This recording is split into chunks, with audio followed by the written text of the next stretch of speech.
Que o Senhor Deus possa abençoar a cada um que disponibiliza este tempo para ouvir a palavra de Deus. E sabemos que no momento em que estamos vivendo, não nos alimentamos de palavras de homens, mas nos alimentamos da palavra de Deus. E que Deus possa falar ao teu coração neste momento. Nós vamos falar sobre um assunto. Eu quero começar lhes mostrando quando Deus prometeu ao povo de Israel que enviaria o Messias, o tão esperado Messias.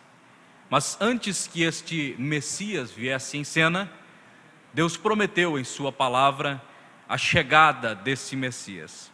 E as escrituras mais sobressalientes a respeito da chegada do Messias, Isaías teve a graça de profetizar a respeito delas.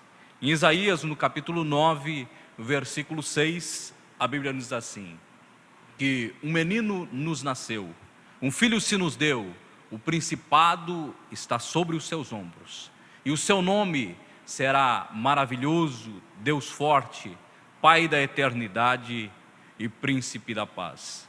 E no mesmo livro de Isaías, no capítulo 7, versículo 14, a Bíblia também fala que o seu nome seria chamado de Emanuel. E quando nós voltamos às Escrituras para saber em que momento foi o cumprimento dessas Escrituras, encontramos o registro de São Mateus, que no seu capítulo 1, no versículo 18, ele faz a seguinte afirmação: ora, o nascimento de Jesus Cristo foi assim, que estando Maria, sua mãe, desposada com José, antes de se ajuntarem, achou ter concebido do Espírito Santo. E então José, seu marido, como era justo e não a queria infamar, intentou deixá-la secretamente. E projetando ele isto, eis que em um sonho lhe apareceu o anjo do Senhor dizendo: José, filho de Davi, não temas em receber a Maria tua mulher, porque o que nela é gerado é do Espírito Santo. E dará luz a um filho e chamará o seu nome Jesus, porque ele salvará o seu povo dos seus pecados. Tudo isto aconteceu para que se cumprisse o que foi dito da parte do Senhor pelo profeta, que diz: eis que a virgem conceberá e dará luz a um filho, e chamá-lo-ão pelo nome de Emanuel, que traduzido é Deus conosco. Quando comparamos a promessa feita por Deus através do profeta Isaías com o cumprimento registrado por São Mateus, vemos uma diferença, que Isaías falou que o seu nome seria maravilhoso, Deus forte, Pai da eternidade e Príncipe da paz. E quando o anjo Gabriel veio anunciar a José o nome dele, falou que o seu nome seria Jesus. Então entendemos que o nome vai muito além da fonética, do nome específico, mas o nome fala a respeito do ministério. E em seu ministério ele revelou todos estes atributos. Ele foi maravilhoso quando ele estava andando pelo caminho e os fariseus o interceptaram e lançaram aos seus pés uma mulher que foi pega em ato de adultério. E quando esta mulher caiu aos seus pés, ele lhe trouxe salvação, ele trouxe vida, a livrou da morte natural e também a livrou da morte espiritual. Vemos nesta passagem ele se apresentando de fato para esta mulher como maravilhoso. Estas são as características, e ele veio desvelando o seu ministério, trazendo em cena aqueles atributos que estavam para o dia presente.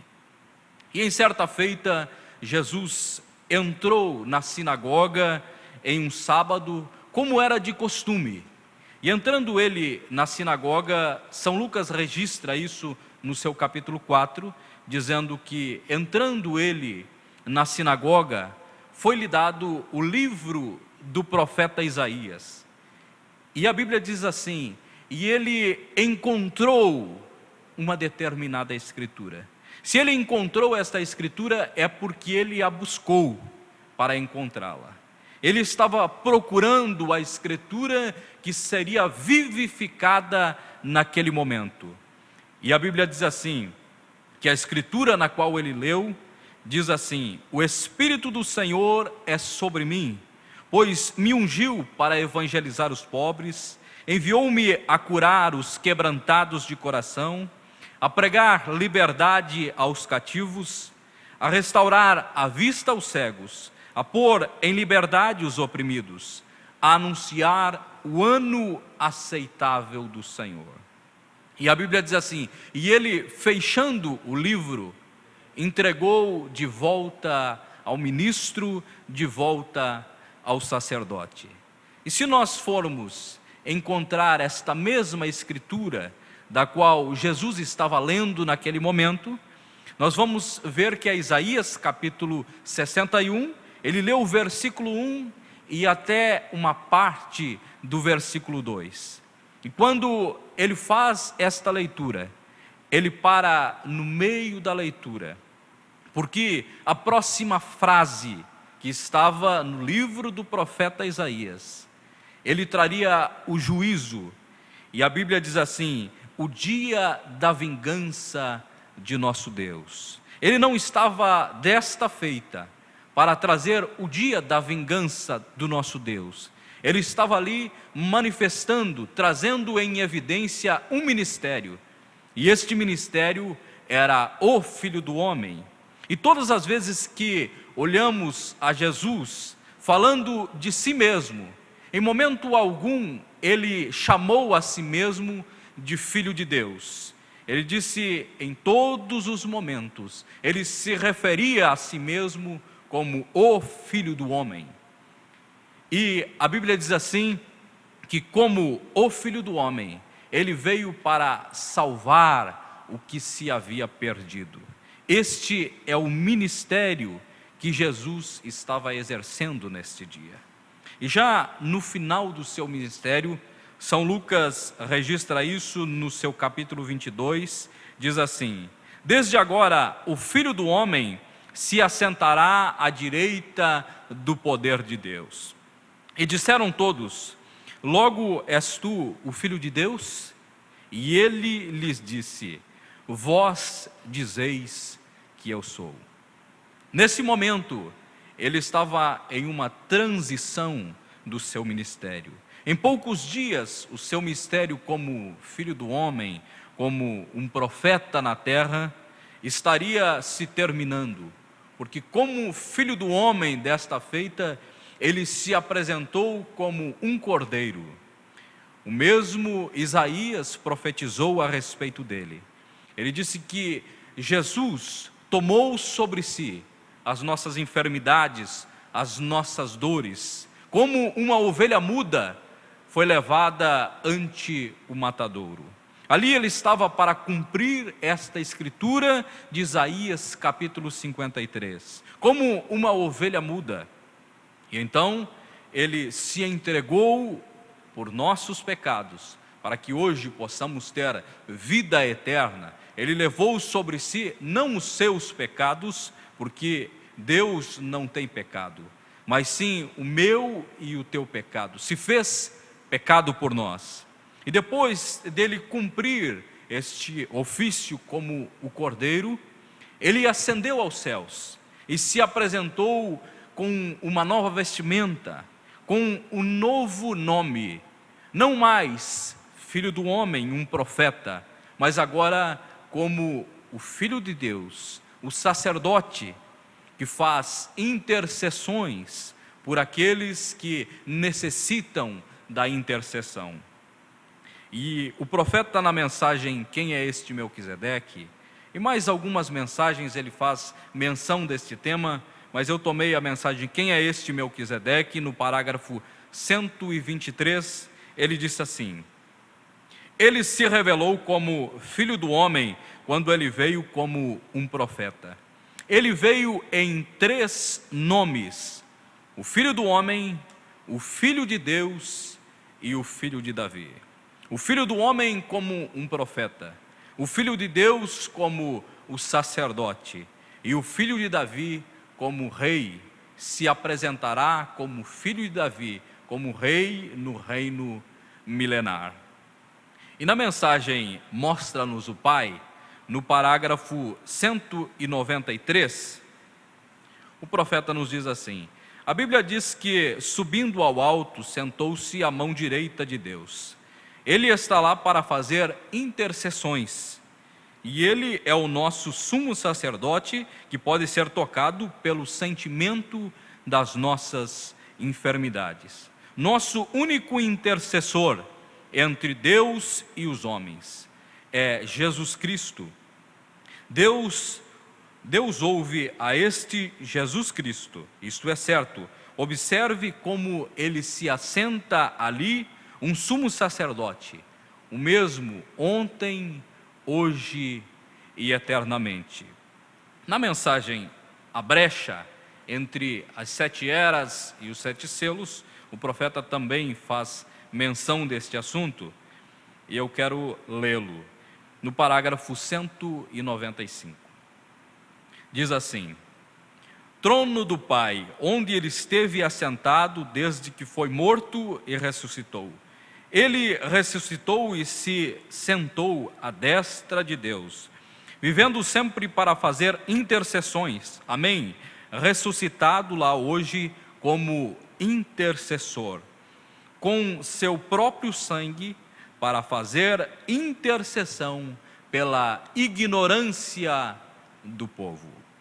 Deus, em sua presciência, ele sabia que, assim como uma semente precisa cair na terra para trazer frutos, precisava também que esta semente caísse na terra, a igreja primitiva, para trazer frutos. E então, isto já tinha sido registrado pelo profeta Joel, no seu capítulo 1, que esta árvore noiva, que esta igreja gentia, ela passaria por esse processo de morte, mas Deus disse: eu restituirei os anos que foram consumidos pela locusta, pela lagarta, pelo pulgão e pelo meu grande exército que enviei contra vós. Então Deus sabia em sua presciência que esta árvore noiva passaria por um processo de morte e depois ressurreição. Sabendo dele disso, ele fala que ele estava intercedendo pela ignorância do povo. Durante o período das eras, o povo chegou aos céus, não tendo a plenitude da palavra de Deus. E era o processo que se fazia necessário. 7 eras para que a plenitude chegasse ao seu término. E hoje nós temos chegado à plenitude da palavra. Temos toda a palavra que é Cristo em nosso meio. Pela graça de Deus, Deus nos tem dado esta graça de ter a sua palavra em nosso meio. E a Bíblia, no livro de Ezequiel, no capítulo 44, registra a respeito desta mudança de ministério. Porque se nós formos olharmos para o quadro da igreja gentia, o que acontece no Novo Testamento, sempre houve uma sombra no Velho Testamento. E se olharmos para esta sombra, falando a respeito de intercessão, veremos o sacerdote no Velho Testamento, que uma vez por ano entrava ao lugar santíssimo para fazer a intercessão pelo pecado do povo. E ele se vestia de uma vestimenta específica. E trazia o sangue do cordeiro que havia sido imolado em suas mãos, em uma bacia, e então entrava véu adentro e aspergia sobre o propiciatório 7 vezes, fazendo 7 listas de sangue, intercedendo pelo pecado do povo. Mas antes que ele pudesse sair para se apresentar ao povo, para dizer ao povo que aquela oferta havia sido recebida, em Ezequiel capítulo 44, versículo 17, Ezequiel nos fala assim: e saindo ele ao átrio exterior e ao átrio de fora e ao povo, despirão as suas vestes com que ministraram e as porão nas santas câmaras, e se vestirão de outras vestimentas. O sacerdote se apresentava agora com uma nova vestimenta, não mais a vestimenta que ele tinha usado para a intercessão. Ele se apresentava com uma nova vestimenta, e o povo esperava ansioso, pois só no momento em que o sumo sacerdote aparecia perante o povo, eles tinham a certeza de que os seus pecados haviam sido perdoados. Mas quando o sacerdote se aproximava e aparecia perante o povo, vendo o sumo sacerdote, sabia que o seu pecado havia sido perdoado, havia sido expiado. E nós tivemos o nosso sumo sacerdote, que foi tanto a oferta quando morreu na cruz, e agora ele se apresenta não com o sangue de um animal, mas se apresenta com o seu próprio sangue, fazendo intercessão pelo povo, intercedendo pela ignorância do povo durante 7 eras. Houve uma intercessão pela ignorância deste povo. Mas o povo não teria a certeza que o seu pecado foi perdoado se o sumo sacerdote não se apresentasse. Mas o nosso sumo sacerdote tem se apresentado. E isto é registrado no livro de Hebreus, no capítulo 9, versículo 28, onde Paulo nos diz assim: assim também Cristo, oferecendo-se uma vez para tirar os pecados de muitos, aparecerá segunda vez, sem pecados, para os que o esperam para a salvação. Agora, para elucidar isto, o profeta nos fala na mensagem A Brecha, entre as 7 eras e os 7 selos, ele fala assim: ele aparecerá para quê? No parágrafo 210. Para fazer suas reivindicações. Ó, que coisa! Aparecerá para fazer suas reivindicações. Agora ele tinha feito a obra do parente. Ele tinha descido para tornar-se homem, morrido. Ele fez a obra de redenção de parente, mas ainda não tinha feito suas reivindicações. Agora ele entra em cena para requerer os seus direitos. Observe o que acontece. Ó, que coisa!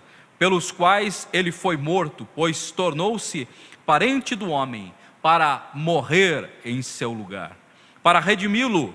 Mas o ancião estava certo quando disse que ele era um leão. Veja, o ancião o chamou de leão, porque ele tinha sido um cordeiro, um intercessor, um cordeiro ensanguentado, mas agora aparece como um leão. Seus dias de intercessão, acrescento com a mensagem do profeta, pela ignorância do povo, haviam sido terminados, pois Deus não deixa o seu plano pela metade. A palavra de Deus diz que aquele que em vós começou a boa obra, ele aperfeiçoará até o dia de Cristo. Então Deus está aperfeiçoando a sua obra, e ele apareceu segunda vez aos que o esperam para a salvação. E desta feita, ele se apresentou para cumprir São Lucas, capítulo 17, versículo 30. E o profeta nos diz na mensagem Muda Deus seu parecer, no parágrafo 169, ele diz assim: agora Jesus veio em 3 nomes, filho do homem, o qual é profeta, filho de Deus, o qual passou pelas eras da igreja, e então filho de Davi. Mas entre o filho de Deus e o filho de Davi, de acordo com sua própria palavra, de acordo com Malaquias 4 e muitas escrituras, ele está para retornar à igreja em forma física, no povo, em seres humanos, como sendo um profeta, aparecendo outra vez para concluir o ministério de Filho do Homem sobre a terra. E agora, não mais através de um corpo que ele fizera, mas através de corpos que por sua graça ele redimiu. Quais são estes corpos? Estes corpos, pela graça de Deus, é o meu e o seu. Este é o plano perfeito de Deus, porque na mensagem Cristo é o mistério de Deus revelado. O profeta diz assim: nós vamos entrar na parte de trás da mente de Deus, para entender qual é o plano de Deus. E durante todo o discorrer desta mensagem, ele mostra que o plano de Deus era Deus em Cristo, Cristo em seu povo, e o seu povo no reino restaurado. Por sua graça, Deus tem se apresentado outra vez aos que o esperam para a salvação. Agora se apresentando com um novo nome, não mais Filho de Deus que foi entre as eras, mas agora como Filho do Homem outra vez, fazendo a requisição, fazendo o requerimento da sua obra que foi feita na cruz do Calvário.